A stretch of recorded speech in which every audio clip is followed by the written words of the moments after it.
или там very well деп жазып қояйын. Мысалы very well деген өте жақсы деген сөз, иә?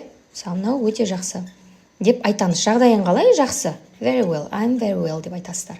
Но мына еще мына well деген сөздің тағы да бір екінші мағынасы бар уже. Екінші мағынасы мынау құдық деген мағынаны білдіреді. Кәдімгі колодец.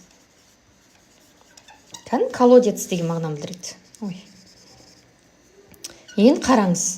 Well деген мына жерге келгенде өте жақсы. Сіз I'm very well деп айтып тұр едіңіз. И екінші бір текстті аударып жатсыз, например, иә, бір текст ол там ғылыми текст болып шықты, и соның ішінде well дейді.